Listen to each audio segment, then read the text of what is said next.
even though it was a digital product. It's not like buying 2 cars. It's like buying 1 car twice. How did I do that? You're going to discover that by the end of this presentation.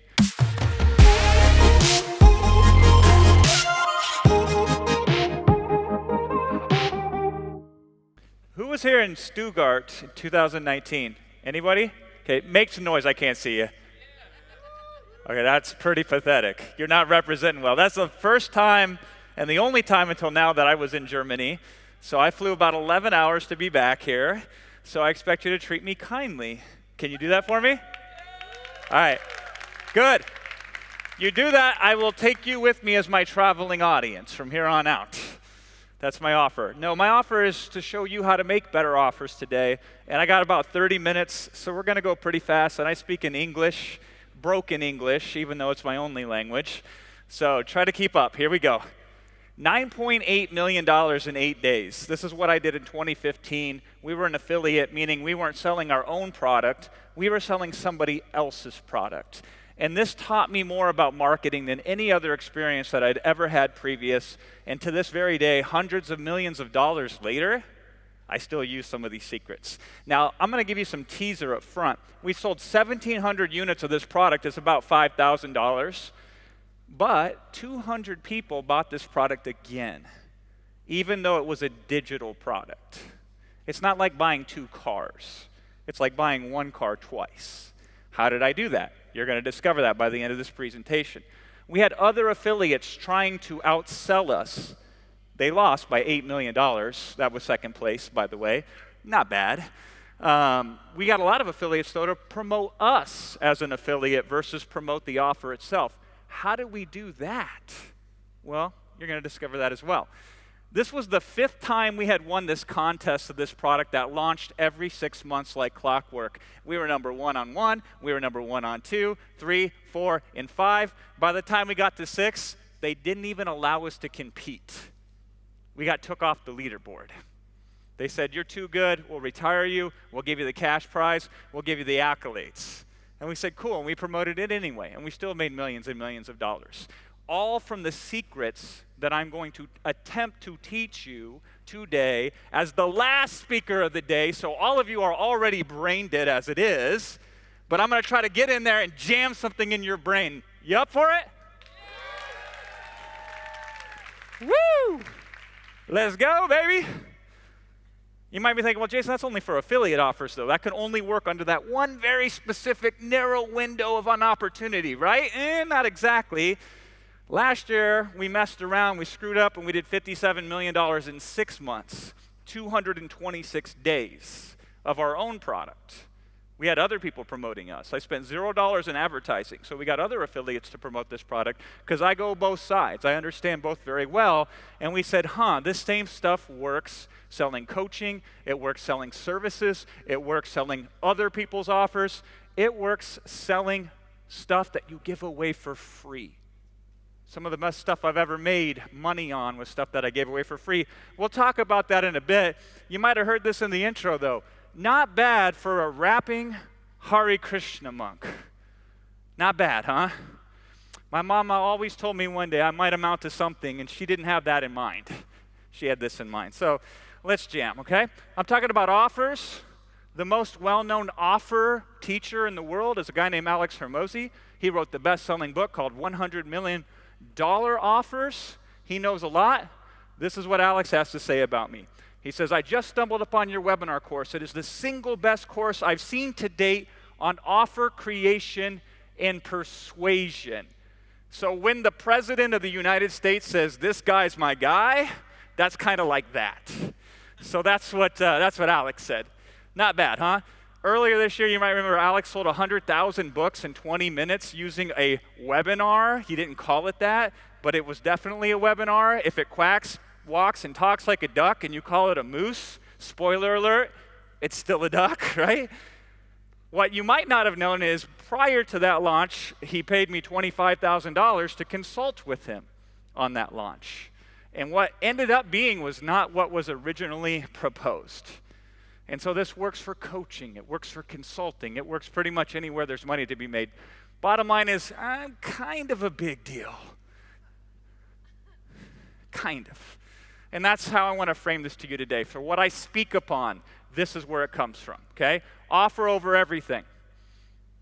The offer is so important, it can't be overstated. You nail the offer, you win. You miss the offer, you lose. So what is an offer? Most people don't even know what it is, and they're out there trying to make money and do business and save the world and cure cancer and all that kind of stuff, right? So here's the definition of an offer. It's perceived value exchanged for time, money, and energy. There's not an ounce of fat on that definition, so write that one down. I will visit it over and over again. Perceived value exchanged for time, money, and energy. If you truly understand that sentence, you will make more money than you deserve. Every offer has two parts, two people, two parties. They have a buyer, they have a seller. Now here's what each one wants.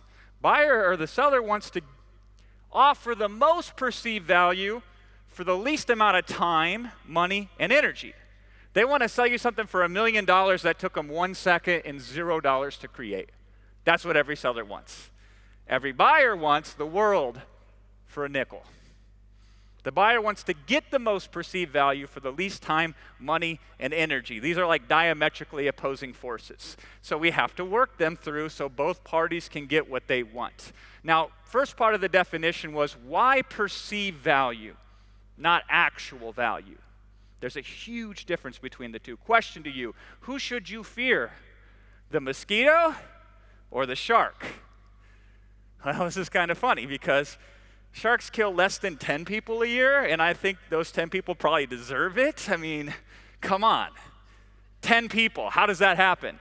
Now, humans, by the way, you might not know this, but they kill over 100 million sharks a year. So, him or her, who's keeping who awake at night? Who should fear who? Now, the human is the second deadliest creature on this planet. The deadliest one, though, is the mosquito.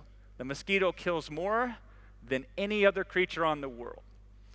But that's actual. The perceived is there's no mosquito week on Discovery, but there is a shark week. So what should you never judge a book by? Its cover. Okay, we'll try this one again. And what do you judge a book by? God, is this Germany? Where are we at here? What should you judge a book by? Oh my God. I used to be a rapper. Remember this? I used to divide this side of the audience and that side. And I'd say, who can bring it more? And I'd get them to compete with each other. And then I'd be like, look at how much everybody cheers and loves me. Okay, there's a party after this. They're kicking me off the stage. And if you guys show up with that energy there, I don't know. So we judge books by our covers, whether we're supposed to or not. Actual value is important, but it's only known after the purchase. You buy it, and then you say, great, that was awesome, or I don't know about that. So actual value is important because it increases perceived value for the next thing you sell somebody. And that's why actual value is good, only because it enhances perceived value. Isn't that wonderful? So when I came out here, you were probably thinking some of the following. You were thinking handsome, yeah, guilty. Charismatic, of course, come on, right? Smart, that's a given, yeah. You might have, marketing God even? That's what you were thinking. And then I opened my mouth and it just got better. Wow. See, the thing about an offer is this: great stuff isn't good enough. It's not good enough to have the very best thing. Mediocre is eating your lunch in the marketplace. This don't hit the same. The Mona Lisa with duct tape around her for a frame, it just doesn't work as well. So you need the best stuff with the best perception. So perceived value. But that's only a small part of the equation. We got to do it for exchanged time, money, and energy. Now these are the three elements: money, time, and energy. What is the order of importance? What should we focus on first, second, and third? Now here's what most people think. They think money, we'll start with the money. That's most important. Then we'll go to time. Then we'll talk about energy. Here's the actual reality of it though. The energy is the most important thing. Time is second most. Barely making the cut, barely of importance is the money. Easy to prove, okay? Let's say your friend John is a barista at the exotic Starbucks. And John can find the solution to his problem without paying you anything. He can go on the internet and spend 10 hours, and lo and behold, he can have the answer to what ails him. And his cost is actually $150 because it's $15 at Starbucks, I think, I don't know. And it's 10 hours, so 10 times 15, you get the math, right? Or he can buy your product for $9. Which is a better deal? Free is more expensive than paid in so many scenarios. Think of all the stuff right now that you're not selling to your audience, and you're forcing them to do it for free. They're getting the worst end of the deal because you are not allowing them to pay you money. That is a tragedy. We will fix that. So money is the least important thing. It's obvious which is better. Paying money and saving time is better than not paying any money, but it gets even more interesting than that. We got John over here. He wants a wider, brighter smile so he's more attractive, and maybe he can make some more money that way because better teeth, better paycheck. It works like that. But then we have Jane over there. She can't sleep at night because the pain of the toothache is so great. So who's more likely to spend money first and spend more of it, John or Jane? It's Jane. And what is that? Pain. And what is pain? Is an energetic force. So the energetic force that's at work here, pain before gain. So let me ask you a question. If you knew you could not fail and it was worth doing and you wanted to do it more than anything, how easy would it be to take action? You could do it almost effortlessly, couldn't you? Because the energetic fear of failure has been removed. By the way, this was me in Stuttgart, 2019. I want to get a better picture today, okay? So you owe that to me, right? But taking action is easy, isn't it? If you knew you couldn't fail, you would do whatever you wanted. So then why do people have a procrastination problem? They have a constipation of the mind problem. It's because of this. Here's why you hesitate. Because there's a real chance you could lose. And that is scary. Fear is energy. Fear is the strongest energetic force that there is. So even if it was free, and even if it didn't take any time, most of the things you should be doing you will not do. And that's because you might look stupid. You could be laughed at. You could even let loved ones down. That's what's really at stake. So when I'm thinking offer, way down on the list is money. This is what's on my mind. These are the energetic forces that oppose the purchasing of the product. So we got to go to war at it, okay? If it was hard but you knew you could do it, that's easy. But if it was easy and you weren't sure you could do it, that's hard. Fascinating, isn't it? We have like a complete reverso, bizarro Twilight Zone world where people think easy stuff's hard and they think the hard stuff is easy. So it's your job, and you get paid very well if you do this well, to help people understand what's at stake. So let's talk about money. I'm going to give you a money reframe that will make you more money if you truly embrace it and understand it. Once I got this, I got rich. You want to know it? Yeah. All right, we're waking up. I like this. As a seller, here is the number one thought that should occupy your crazy mind on a daily basis. How can I sell at the highest price possible, yet still have the best deal? Everybody's got it twisted. They say best deal means I lower the price. I'm at the speaker dinner the other night. It was pretty cool. And we were talking about it. They said, Jason, what do you think about Black Friday? I said, I like it. And then they said, we're thinking about a discount. I said, how about this? And we showed them how maybe the discount ain't the play, but maybe adding more for free is a better deal. And we'll talk about that. If I could cut the time in half and cut the risk in half, I could double the price and I would double the conversion. By doubling the price. When you raise a price, one of three things happen. Conversion goes down, conversion stays the same, conversion goes up. 2 out of those 3 things are in your favor. And even if conversion goes down, you can still make more money. If you increase your prices by 10%, you could lose 40% of your customers and still net profit the same amount of money. So I'm like, that sounds like a good deal. How do we cut people's time in half? How do we cut their risk in half? Then we can double the price, double the conversion. We will have a better deal. You follow me? So how can we sell at the highest price ever in the market and still have the very best deal? You'll have customers thanking you if you do that for them. Offer has two parts. It has the core and the bonuses. Some people don't even realize the bonuses are the most important part of the offer, so they don't even have any bonus. Shame on them. Everything you should offer, with very rare exceptions, should have a bonus. So let's define these things. The core is what you pay for. The bonuses are what you get for free. It's as simple as that. Everybody's out there thinking about, I'm selling this thing, so I got to focus on this thing. That's the core. And so they waste all their time on that. And then they think about the bonuses maybe as an afterthought, which is sad because free has the most perceived value of all. Free does, okay? Before Twitter went public, they were in pre-revenue. And because they were in pre-revenue, AKA they hadn't made $1 yet, nobody could evaluate them. They couldn't take a math formula and apply it to zero. So they could only value them based on what they thought they were worth in a vacuum. And that's what bonuses are. The value then becomes based on the story you can tell and the understanding of what it can do for your audience. That's why bonuses are so powerful. Let me just prove it to you. Here's a simple way. It's normally $2,000. You can get it today for $1,000. That's cool. It's normally $2,000. You can get it today for free. I wonder which one wins. You say, well, Jason, my stuff's $1,000, and if I discount it to $500, that's good. I like it. Or $1,000 to free. Free's better. Okay, but here's the tricky one. $500 to $200. It's more than 50% off. $500 to $0. Free wins every single time, okay? A good deal is great. Something for nothing is greater.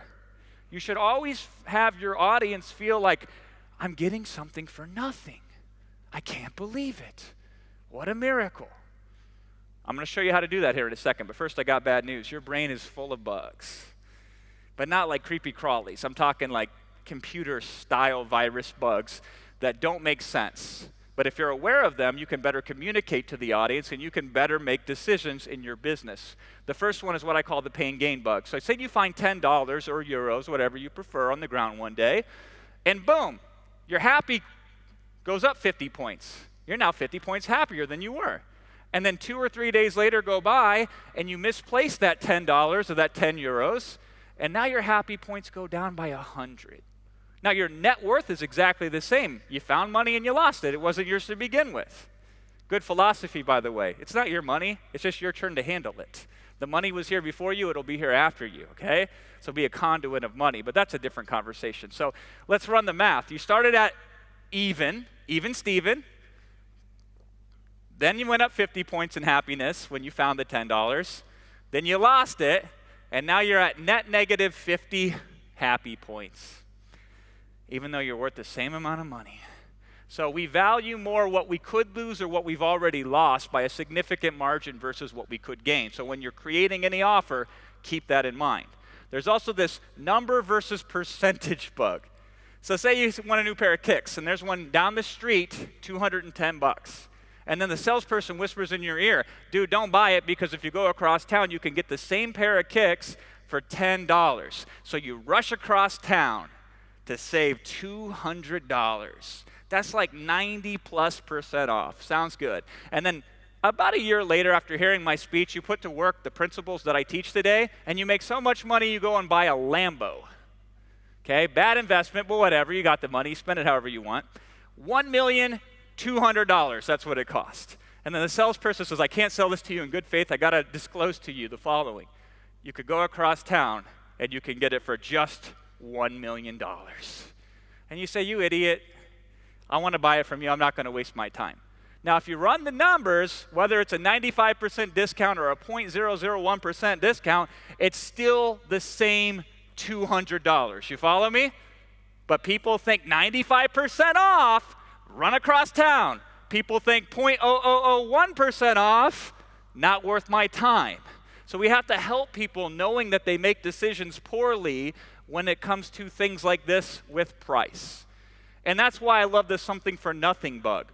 You ever have a wife or a husband, but usually a wife, ladies, I'm not picking on you here, but you come home from a sale and you say, look at what I got, what a great deal.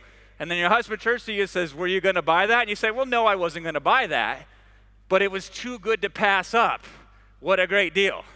Hint, if you weren't going to buy it, it's not worth it at any price. But you won't listen to me because you'll think, Jason, what a great deal. That's the something for nothing bug.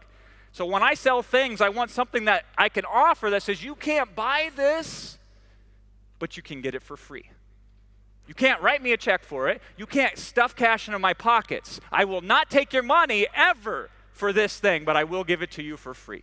It is the greatest thing of all psychologically, because what do we want most?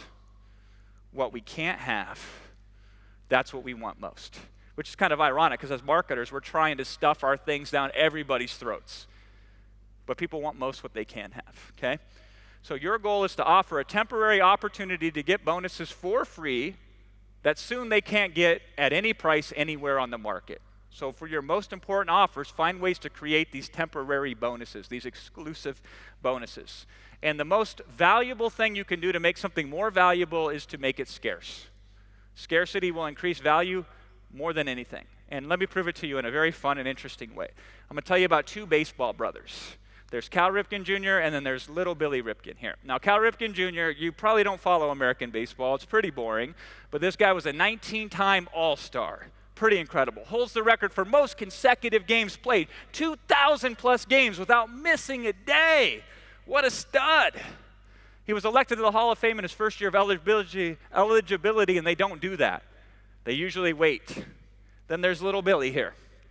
He spent most of his time injured, so while his brother never missed a game, he was missing games left and right. He appeared on the cover of a magazine as a symbol for his team's failure. And perhaps worst of all, against him, he wasn't named after his dad. Tale of two brothers, right? But there's this one baseball card I had as a kid that is now worth $1,500.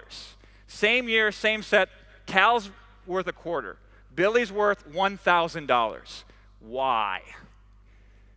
I'll tell you why. If you look really close and you squint, on the bottom of his bat, there is something written on it. And they didn't catch it until a bunch of people complained. I'll give you a hint. It rhymes with duck face. Oops. Oops. Can you imagine? Little Timmy comes home, opens up the package. Mom, I got this card in it. She looks at it. Oh my God! Pull it off the shelf.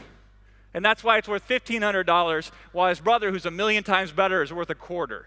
Scarcity.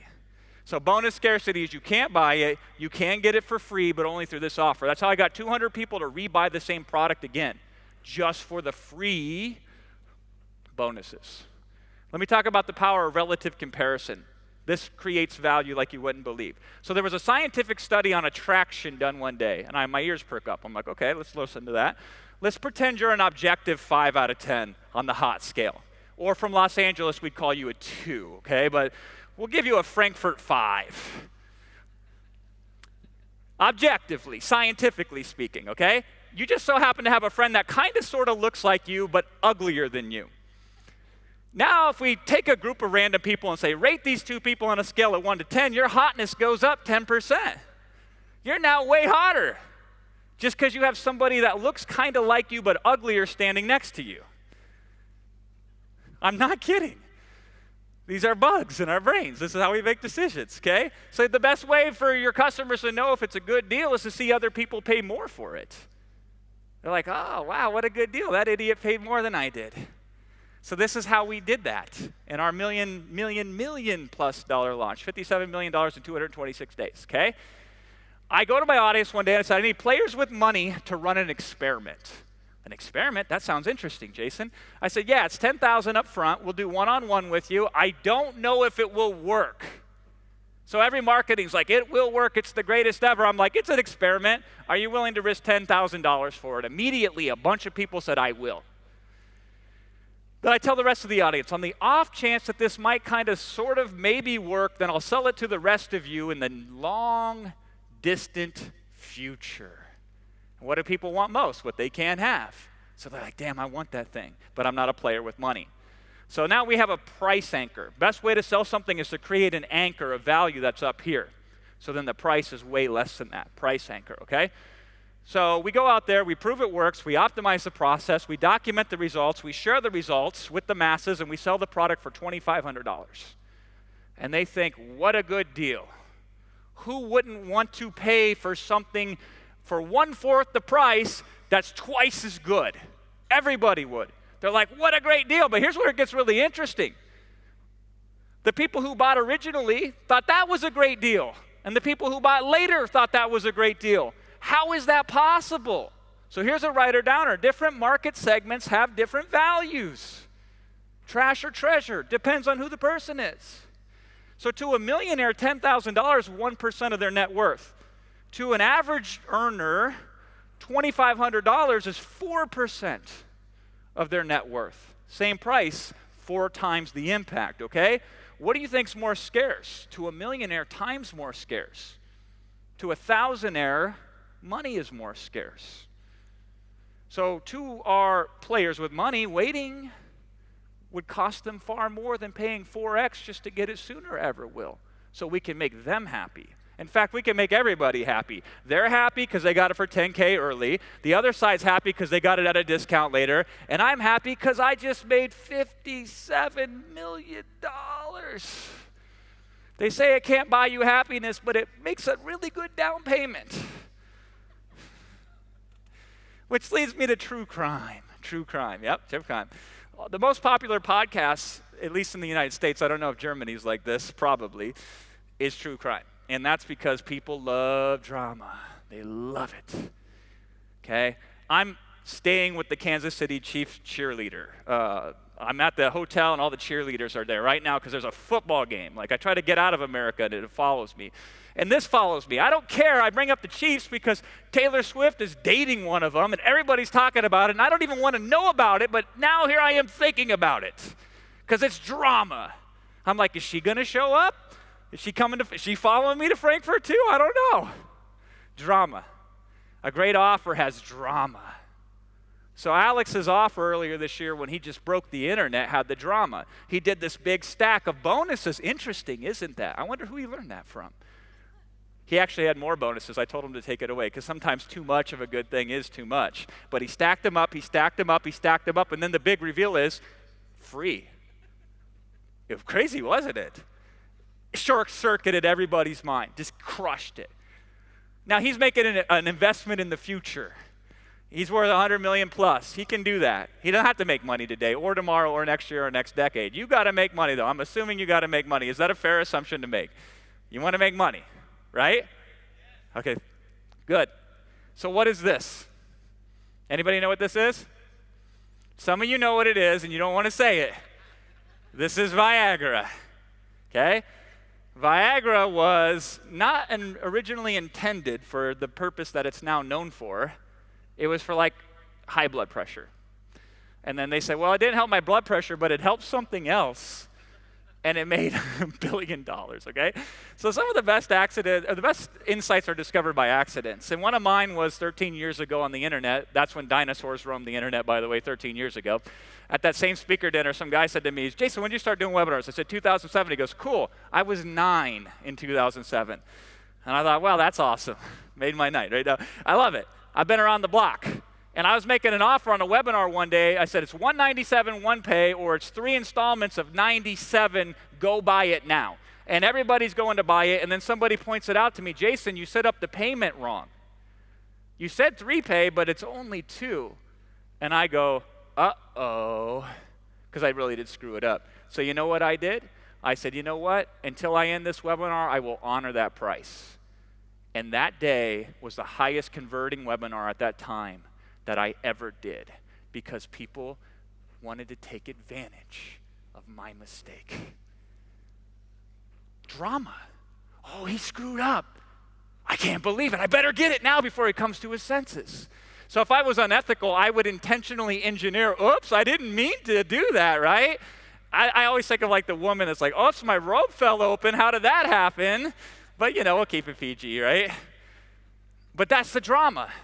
And the best way to use drama is dramatic relative comparison, you versus the ugly friend. So we used to offer a software, $47 for 1 license, $77 for 10 licenses, $97 for 25 licenses. So this is the hot you. This is your uglier friend that looks kind of like you, and then this is the wildebeest. I mean, ugh. And I'd say, listen, we're running a special promotion. If you get in before the next 72 hours, I'll double your licenses. Ooh, double, that's awesome. Remember percentage versus numbers? And I'll tell you what, if you buy before the end of this webinar, I'll give you 100 of them. And they said, oh my God. So that's the drama. The drama was 25 and then 50 and then 100 for less than $1 per license. This makes a really killer offer. I like to think of these things like this. They see the offer, but this isn't my final form. Just when they thought it was good, it gets even better. Price is just one way to do drama. Once upon a time, we were hired to do marketing for Ezra Firestone. He's one of the finest human beings that I've ever met. And this is how a normal pitch goes. It was from a stage similar to this. And you do content for 45, and then you do offer for 15. So I let Ezra do content for 45, and then when he gets to the pitch, I run up on stage right from over there, and I said, what are you doing? I go, you don't get to sell at my event. And then I turned to the audience, an audience similar to this one, and I said, I get to sell at my event. And everybody started clapping. And I thought, oh my God, I'm going to make some money today. Because I've never gotten applause like, please sell me something. But then when I put the drama in, you don't get to sell at my event? Whoa, I was told I could. No, you don't. I get to sell at my event. And they're like, yeah. And I said, everybody stand up right now if you know you needed this for more than 3 months. And I say, stay standing if you know you need it for 6. And I say, stay standing only if you know you need it for 12 months or more but haven't done it yet. That's the risk, right? And I said, I don't know if the rest of you should buy this, but those of you standing, go to the back of the room right now and sign up. And they did. Crazy, huh? I only got like a couple minutes left, so I'm going to make the rest of this brief. For the rest of the audience, I say, who here, after I did the year close, I said, what's stopping you? And somebody says, money. And then some other smart ass in the front row says to me, Jason, I spent all my money with you already. And they laugh. I didn't laugh. I said, that's not true. I said, you bought an airplane ticket to be here. You're in the hotel. So don't tell me it's about the money. I said, what is it really about? It's about the time. Speaking of time, regretfully, I don't have much left with you here today. So I will end you with a final thought of offer, perceived value. We talked about it. It's not good enough to be good enough. Have the very best thing possible. It ain't about the money. It's about how the money is compared to the value. The time. What's the time that's involved in order to get what you're selling? And most importantly, what's the energetic force that opposes it? Is it fear? Is it, I don't think I'm enough? Is it what will happen to me if I'm successful, not just if I fail? So what are the things that you can do? And of those, the most important thing that I'll leave you with is this, risk. If you can eliminate the risk that somebody has to take to do business with you, then every single customer that you'd ever want to have will be yours. So when I'm thinking about offer, I'm thinking, how can I take the risk on for them? And if you do that and you show up, you can sell 9 million in 8 days. You can sell 57 million in 226 days. Hell, you can be like Alex and stand on my shoulders, and you can sell more than I've ever sold. And I hope that happens. And when that does happen, you come to me one day and you tell me, Jason, it was because of what I heard from you today that made that happen. And then I will know that I've offered the best thing I can offer to you today, which is my heart and soul. That's what I've offered you today. Thank you very much.